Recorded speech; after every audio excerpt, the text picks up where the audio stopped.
Hello gamers, Magehammer here. Welcome to another edition of Tonight on Magehammer's Game Table, where tonight it is episode 8 of my ongoing solo RPG campaign for the Tiny Cthulhu system, using the Tiny Pulp variant that is contained in this book. I've always been a fan of Pulp, and so this system has allowed me to really sink my teeth into the Pulp genre, especially solo, because the minimalist nature of Tiny D6 really is perfect for both solo and for Pulp, really, in my opinion.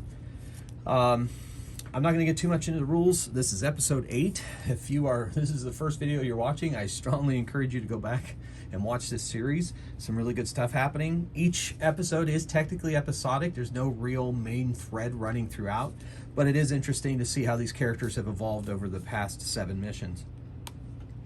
So also helping me with the solo gaming is the wonderful Inkwell Ideas side quest deck, Pulp Adventures. Basically, I randomly get a card out of here.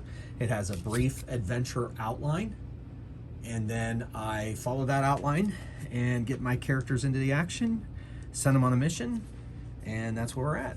Okay, longtime viewers of this particular series will notice that I have opted to change entirely how I track hit points.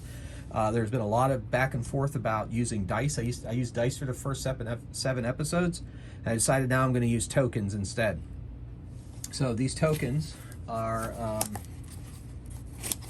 I got different ones so I don't get them mixed up. These acrylic skull tokens are Dr. Wickham's hit points. These red Fantasy Flight tokens are Dr. Tessa Stewart's hit points, and these Warhammer Invasion card game skull tokens are Xander Chance's hit points. Hopefully this alleviates some of the problems that we've been running into. Once I remove their hit points, I'll take them completely off the board, and that'll get them out of the way, and hopefully there won't be any more confusions about how many hit points anybody has. And Chris can rest, because Chris seems to be really helping me out with trying to figure out the best way to run the hit points. So hopefully, Chris, this system works. If it doesn't, please let me know in the comments. Okay, so the Intrepid Society is a organization that I invented for my fiction and gaming, and the founder is Dr. Alistair Wickham. One of his graduate students, who is now one of his organization's partners, is Dr. Tessa Stewart, and the other partner is his protege, Xander Chance, who is basically the muscle of the group and does a lot of the dirty work. These two are the brains, he's the brawn, essentially, for boiling it down to pulp terminology. So, without further ado, let's get right into this next adventure. If this is the first episode you've watched and you've decided to stick with it without going back and watch the other 7, you'll be able to pick up the rules pretty easily. As a minimalist system, it's just absolutely wonderful, the Tiny D6 system. Okay, we've got 82 today, so let's see what the fates have in store for the members of the Intrepid Society. Ooh. 82. Oh, 8. There doesn't go up that far. I have to re-roll. 54. Okay, let's do it. And there it is. Let's see. Ooh, this one sounds exciting just by the title. All right, let's do this. All right, let me take a look at it. Dun, dun, dun, dun,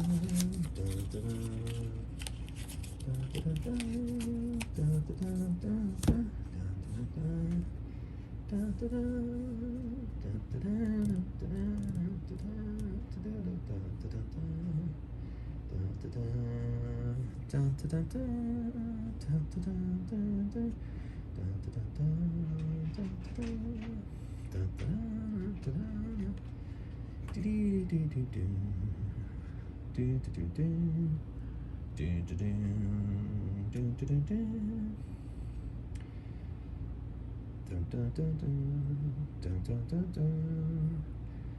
All right. I'm not sure exactly. Each one of these, what's very interesting about these cards is that each one of them is based on a real life piece of mythology, and not 100% sure exactly what these are, so I'm just going to make them up. I mean, they have some real world roots, but I'm just going to make it up and say where it is. Okay, so this adventure is called Where's My Mummy? Like that Doctor Who episode. Are you my mummy? All right. Anyway, so here we go. So, Dr. Wickham, Xander Chance, and Dr. Stewart, as usual, are hanging out in the mansion, which is owned by Dr. Alistair Wickham and also doubles as the international headquarters of the Intrepid Society. And they are relaxing and waiting for their next mission to fall in their laps, doing research, drinking tea. Xander and Dr. Stewart are playing chess. Xander is losing horribly, of course. And there is...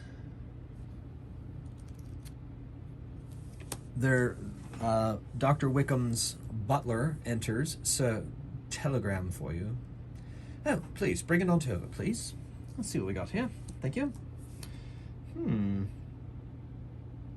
Oh, interesting.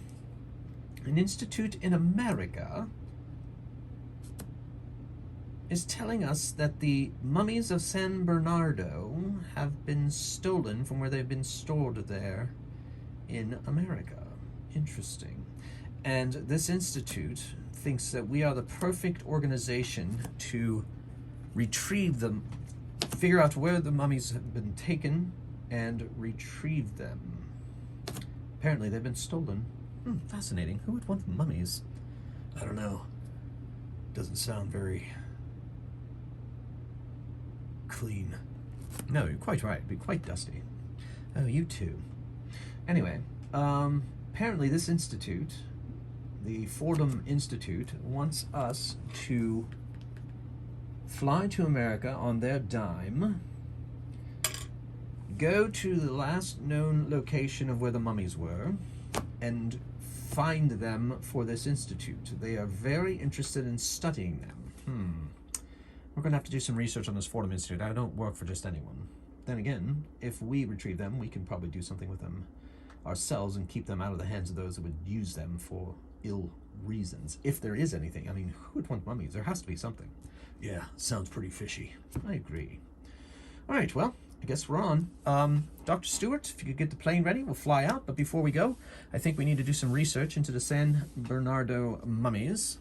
Not sure I have anything here in my library. We are going to have to go to the library here in London. So Dr. Wickham and Dr. Stewart go to the library and they do some research, and they're both educated, so they get advantage on this. Once again, in tiny d6, if you have standard tests are 2 dice, advantage is 3 dice, and disadvantage is a single die. And if they get a 5 or a 6, they get a success. So Dr. Stewart finds success in researching the San Bernardo mummies. So she knows where they are. She knows that there's some mysticism surrounding them. They appear to have some kind of ability to possibly raise the dead, which is very odd in mummies. So and maybe that is the interest that they have in it, she thinks. Well, I have found some interesting information. I know where the last place they are located. I've also done some research on the Fordham Institute, and I could not find much on them. Nor could I, says Dr. Wickham. So we're going to have to be very, very careful. I will send them a telegram telling them we are on our way, but we are going to fly immediately to the scene of the crime. All right, Dr. Stewart, let's get the plane ready and get a move on. Yes. So they take some couple hours to have Dr. Stewart fuel up the plane, get the plane ready. Dr. Wickham owns the plane, by the way. And planes were fairly rare in 1926 when this adventure is taking place. And so they get in the plane. Dr. Stewart is a pilot, so she is able to fly the plane to America. They make a few refueling stops, and they make their way to the last location of the mummies of San Bernardo. Apparently it was in a mausoleum, and so they land at the airport. Dr. Wickham has arranged for a car to pick them up. He's paying a driver in America quite a bit of money, and he was their driver, and he takes them out following the instruction of Dr. Wickham and Dr. Stewart, takes them out to the mausoleum where the mummies were stolen from. My good man, do you happen to know anything about the theft of the mummies of San Bernardo? Not really. So I just drive the car. I mean, I've been listening to, like the news, and they said they were stolen. That's all I know. Thank you for your input. Drive on. So he drops him off at the mausoleum, and Dr. Wickham says, "Please wait here. We still need use of your services." Buddy, for what you're paying me, I'll stay all night. I don't think that will be necessary, but very well. So they head towards the mausoleum. They find the area of the mausoleum where it's kind of roped off. I don't think they had police tape back in 1926, but it's been roped off, and there's a sign that says, "Police business, stay out." And so they, of course, do not stay out, but there's no guards. There's nobody here right now. It is evening by the time they make their way here. And so they're going to do a investigation. Dr. Wickham is perceptive, as is Dr. Stewart. And we're going to have Xander take a standard test, and the doctors both get advantage. And they all succeed. And Xander goes, Correct me if I'm wrong, but that glass, the glass areas that they were held in, looked like they were broken from the inside. Quite curious. Yes, that is odd. Interesting. Well, let's continue our search. The glass, looks like there's more glass heading out the door.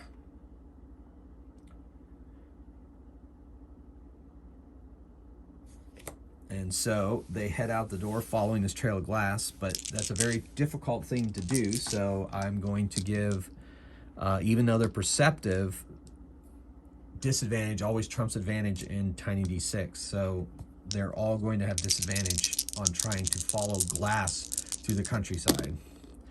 And Dr. Wickham manages to find the trail and continues. I think what I'm going to do is I'm going to have them make 2 more tests. If they fail 3 tests before they make 2 more tests, then they are unable to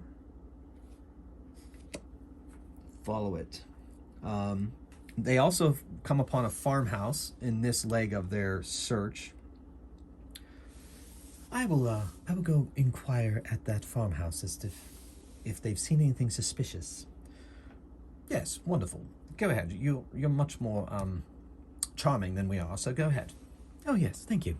So she walks up, knocks on the door. She waits for a bit. It's twilight. You know, farmers get to bed pretty early, but a rather plain-looking woman answers the door. Can I help you? Yes, I am Dr. Tessa Stewart. I'm doing some research for a university around here, and I was wondering if you'd seen anything strange lately. Strange? What do you mean? What do you mean strange? Well, you know, strange. I don't know. Anything? I don't want to color your answer, so just let me know. Well, one of my boys said they saw some figures slouching through the fields, but I think they were just tired. Oh, when was this? Oh, a couple days ago. Did it happen to coincide with the theft of the mummies from the mausoleum that is in your rather elaborate cemetery here in town? Yeah, I guess so. Very interesting. Well, thank you very much. Thank you. So she goes back and reports to them that people have been seen slouching around, probably carrying the mummies, or something. And so she's like, and Dr. Wickham's like, this is getting curiouser and curiouser. Yes, it is. And so they continue looking for glass. They need to see if they can find the trail. Oop, they failed once. Failed twice. If they fail another time, they're going to lose the trail. All right, so Dr. Stewart happens to find it. So that's 2 successes and 2 failures. So the next time, they're going to have to make a test to see if that works. Okay, so they continue their search, and a significant amount of time goes by. They're getting very tired. It's getting to be very, very dark. So they decide to call it and take a rest and make a camp here. Xander is well versed in outdoor survival, so he makes a fire, and they have some dinner. Xander hunts some rabbits, and they have some dinner out in a wonderful, relaxing countryside field. And Xander's like, I'd say we keep a watch just in case. I'll take first watch. Dr. Stewart, you're the middle watch. Dr. Wickham, last watch. huh, sounds very good to me. After dinner, we shall do so. So, because of the nature's adventure, the night passes uneventfully, and they wake up in the morning, have a quick breakfast, and they continue their search, and this will decide whether they lose the trail or find the trail. And apparently they're going to lose it. So we're going to have Dr. Wickham spend a grit point for a reroll on the test. And he fails. We'll have Dr. Stewart spend a grit point to reroll. And she is successful. And so they find their way to a, and it takes most of the day. It's almost dark again by the time they find, weirdly hidden in like a small little valley that can't be seen from the area, a modern looking building. It's hidden from sight.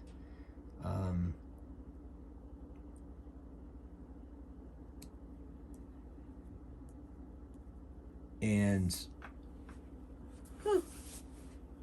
this is very odd. We have this modern looking building out here in the middle of the countryside, and it appears to be a guard shack and a road, a trail, more of a trail, I would say, dirt road. This is interesting. Well, before we approach there, I think we need to know what we're dealing with. Xander, if you wouldn't mind sneaking about and taking a look at things. Not at all. That's what you pay me for, right? Oh, come on, my boy. We are partners in these endeavors. Yeah, whatever you say. All right, I'm going to go and sneak out. So I'm going to use a survivalist. He isn't necessarily stealthy, which is a trait, but because they're outside, I'm going to allow the survivalist, allow him to be stealthy, because after all, you have to be a bit stealthy to be a hunter, and that's what, one of the things he does for survival. So he's going to sneak, and he fails spectacularly. I'm afraid I'm going to have to spend a grip point on that. All right, he makes it with flying colors. In fact, he makes it all the way around with that roll. That's pretty good. So he reports back to the doctors and says, well, there don't appear to be any other guards, but there is a chain link fence all the way around the property, one building and a shed off to the side, which I assume is landscaping stuff, because apparently they've kept it all pretty kept up here. There appears to be one guard in the guard shack. So my best bet is we might climb over the back of the fence away from the guard and approach the building that way to figure out what the heck's going on. or we could walk up. I could maybe, have words with the guard and get us into the, under the guise of being, researchers.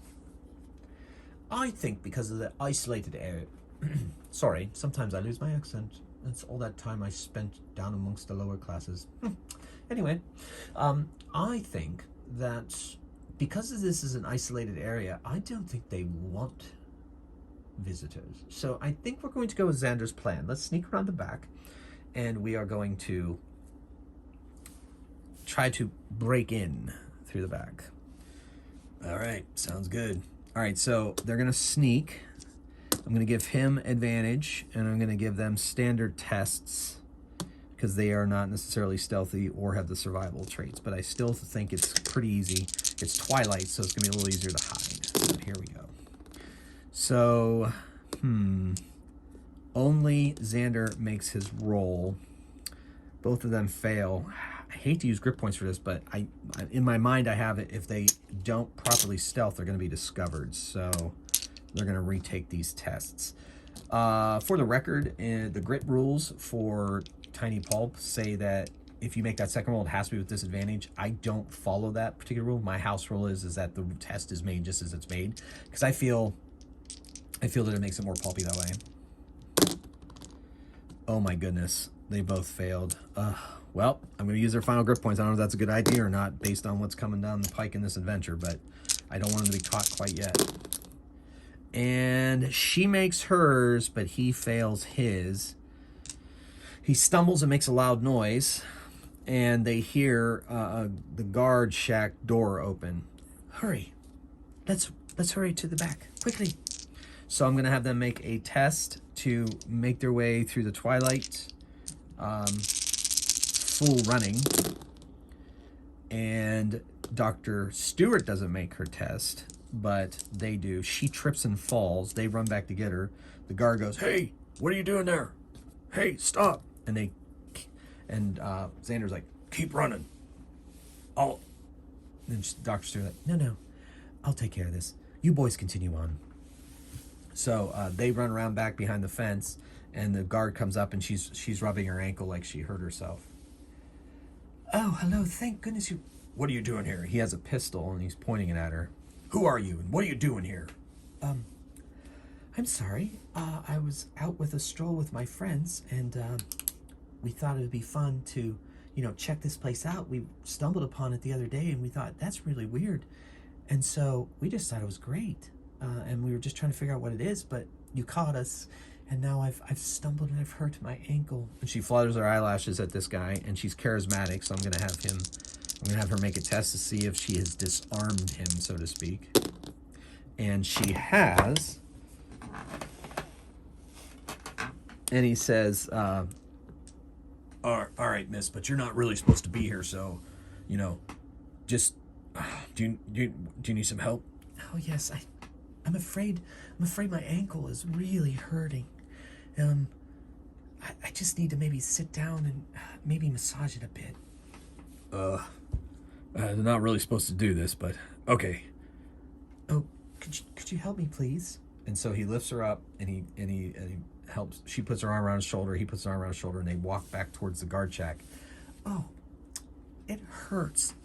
I might have first aid kit in the guard shack. I'll wrap it up for you. So they start stumbling back to the guard shack while Dr. Wickham and Xander are around back. Hope she's okay. Oh, she can take care of herself. All right, let's get in here. So we need to climb this fence. Yeah, that's going to be no problem for me. What about you, Doc? I am not an invalid. I should be able to do this with no problem. All right. So they both climb. Chain link fence, pretty standard test. Because Xander is strong, I'm going to give him advantage, and Dr. Wickham, I'm going to give him standard test. So Xander makes it over, no problem. Dr. Wickham fails to climb the fence properly and falls on his bum. Oof. Oh, a bit out of shape, I suppose. Whatever, I told you got to keep up with your physical education. Oh, tut. Let me try again. And he tries again and doesn't quite make it. He's at the top of the fence and he can't quite make it over the top of the fence. Here, let me help you. So Xander is going to help him, which will give Dr. Wickham advantage. And he makes it over the fence. They drop to the ground. And they approach. There is a back door. Xander, when he did his reconnoiter, saw that there was a door out front and a door in the back. So they head straight for the back door. There's a security light above it, and it is on because it is now dusk. And so, well, here's hoping people went home for work. And he's going to try to pick the lock. Now, as we know, he's not the best at picking the lock. I'm just going to say it's a standard test because they do have lock picks, even though they're not. They practice them a bit, but they're not quite skilled. So it's not quite disadvantage, but they definitely don't get advantage. So it's just a standard test, and he is able to pick the lock. Usually it's Dr. Stewart that's doing that. So he picks the lock. He eases the door open and looks inside, and there's a darkened room. Hurry up, Doc. I think we're good. So they go into the room and they close the door. Now, each one of these cards has a map on the back that's relevant to the adventure. So they have entered in here, this back right quadrant of the research area. There is a main, there doesn't look like it on this map, but there's got to be a main door. I have it, I'm going to have the main door be right up here because that looks like that's a lobby desk, so sure. Anyway, so the door's right up here. And this room is dark and there's a desk. Let me turn on my flashlight. So Xander turned on a flashlight and you see that there's another door leading out of this room, and it looks like pretty much like an office, and there is a table. It doesn't appear to be too much stuff in particular in this room. So they, all right, let me listen at the other door. Doesn't hear anything. So he eases that door open too, and looks down. There's a long hallway lined with doors and ending in a door. Well, looks like the coast is clear. This is weird, though, Doc. This doesn't feel right. I agree, my good man. It is a bit odd that this ultra-modern building is in the middle of this countryside. I bet they... This is just odd. Just too many questions, not enough answers. Yeah. All right. Well, try the first door, second door. What do you want to do? Well, check the first door on the left. All right. He looks there, points the flashlight down there. Just a hallway with more doors. This is getting maddening. All right. Let's go to the next door on the right. Opens the door. It's a toilet. A restroom. Lavatory. Nice. Well, I guess everyone has to go sometime. No one in there. Nope. Lights out. All right, door to the left here. They open it up. This one has a light on, but there's nobody in it. It looks like a conference room. Yes. Or is it a... Yes. Interesting. Next door. Oh, this one's locked. Intriguing. Yeah, let me try. Yep. He picks the lock, opens it. Looks like all kinds of filing cabinets and a desk, chair, nobody home. Interesting. Well, we don't have time to go looking through those files quite yet. Let's go to the next door. Locked again, boss. If you would. Sure. Yep. Click. He picks the lock. Sir. Don't call me sir. Well, whatever. That looks like a laboratory. Intriguing. Let me take a look. They go in. There is no lighting in here, but he turns on the flashlight himself, looks around. Interesting. Let me see. Yes. This appears to be a room dedicated to biology. Interesting. Very, very interesting. All right. Let's go to the next door at the end of the hall. All right. Not locked. Looks like the front lobby. 2 doors, reception area. Interesting. But wait. No, it's not a lobby. Look. Looks like a large window looking in. Boss, there's some weird stuff. You got to see this. Let me see. Through the window, they see in the beds are... 3 of the beds are taken by very desiccated looking figures. Are they dead? It could be the mummies. Too bad Dr. Stewart's not here. She has a better detail of them. You rang? Oh! She bursts through the door. I knocked the guard out. I'm sorry. Doesn't appear as if there's anyone else here. Apparently most people go home overnight. Just the guard. Well, look what we found. Oh, that's intriguing. Those match the description of the San Bernardo mummies. All right, now I'm really freaked out. Let's try the door. Oh, locked. Let me pick. No. I've been picking locks all through this place. My job. All right, very well. Whoa, impressive. You've been practicing. Yeah, I have. Well, very well. All right. Then do the honors. Open the door. So he opens the door. They enter in. It's very chilly in this room. Not overly cold, but chilly enough. Dr. Wickham's like, fascinating. He walks over to the first bed, takes a look down, and suddenly he goes, oh my. And one of the mummies sits up. Who are you? What are you doing here? Well, I'm so... What? Oh my goodness, you gave me quite a fright. But aren't you supposed to be dead? Well, that's kind of a long story. Oh, interesting. Yes, see, we all submitted to the 2 of us, 3 of us total. We submitted to an experiment in order to dodge the war. There was a foundation, and they offered us money to run experiments on us. And they said, we got over the course of the experiments that they're going to be extending our lives indefinitely. Well, there were some side effects apparently, and we appeared as if we were dead, but yet we were basically like in a coma.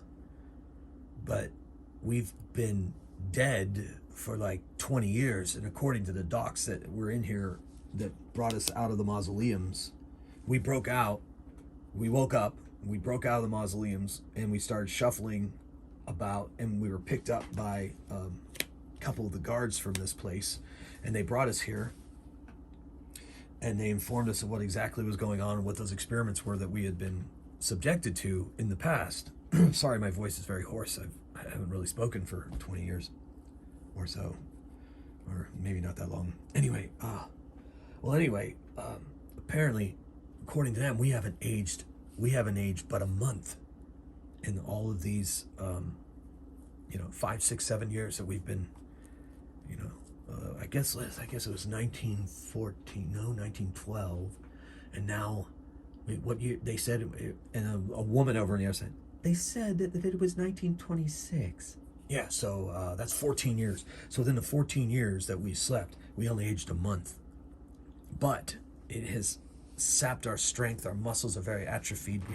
We can walk, but barely, and we have to help each other.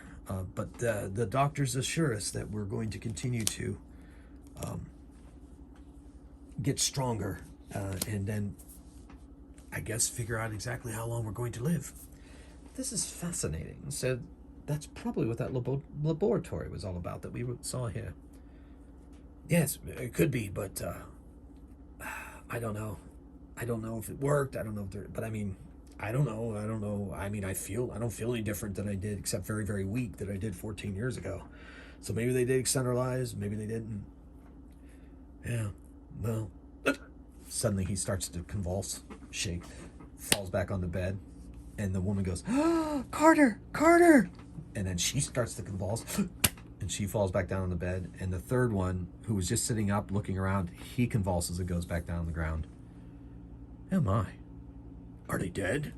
Oh, I'm not going to check. I'll check. So Dr. Stewart walks up. They have a very slight pulse, yes. They're still alive. Xander walks over to the guy in the middle, slaps him in the face. Hey! Not waking up? Intriguing. I wonder if they're going to go into stasis for another 14 years. This is truly fascinating. Well, I have some bad news. We cannot allow this technology to make it out into the world. Too many people would kill for it. Oh yes, it would completely usurp the world. Well, I saw some filing cabinets back there. Yes. I'm afraid we're going to have to torch the place. What about the people in the coma? Oh, this room is well reinforced.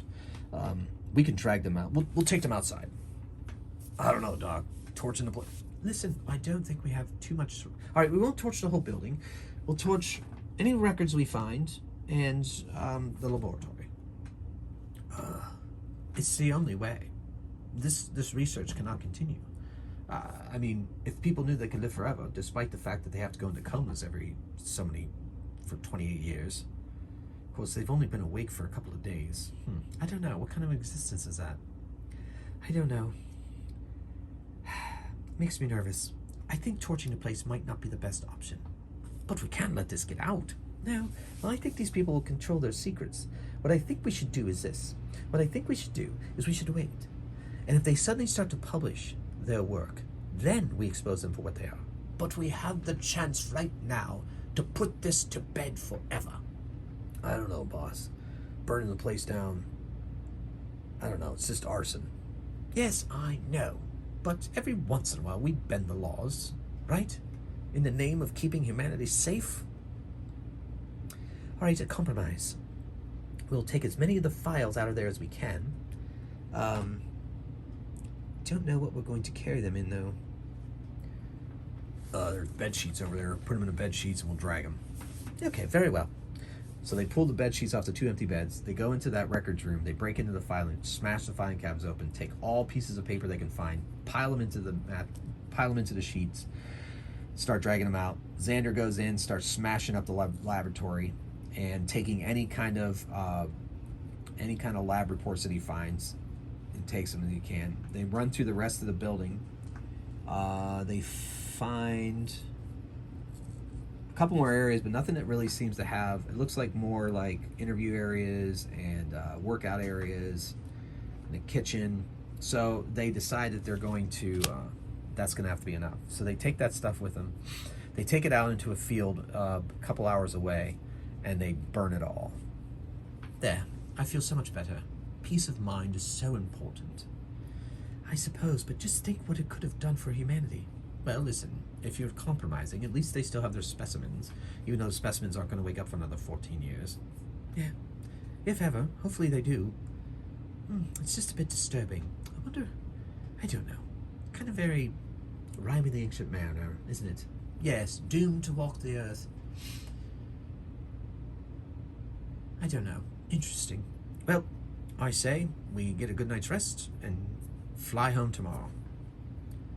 Well, actually, 2 days from now. Yes. I'm not slipping or anything. No, of course not. All right. Well, good night, everyone.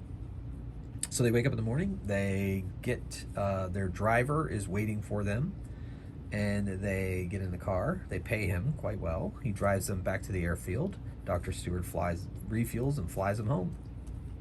And they return to their lives in London, thinking about all the things in heaven and earth that are dreamt of in our philosophy. Because it is interesting, isn't it? Well, folks, that was yet another episode of the Tiny Cthulhu, Tiny Pulp Intrepid Society. Not much quote-unquote action in that one, but not every adventure, I guess, is going to involve violence. So... just the way sometimes these things work out. So let me know what you think about this one. This one's a little different than what I've had to do before. So let's discuss in the comments. Let me know what your thoughts are and how things worked. I know we didn't use the hit point tokens. Kind of ironic. I bring out the hit point tokens and there's no combat. So there was a lot of combat in the last episode. So maybe they deserved a rest. All right. In the meantime, that's it for this episode. Once again, thank you so much for watching. Let me know what you thought again. And I can't tell you how much your support means to me. I look forward to having those little conversations and comments with you guys every week. It's been a lot of fun. Let me know if you have any more suggestions. Let me know what you thought of this adventure. And until next time, magehammer out. Keep on rolling dice and playing games, folks. Thanks again.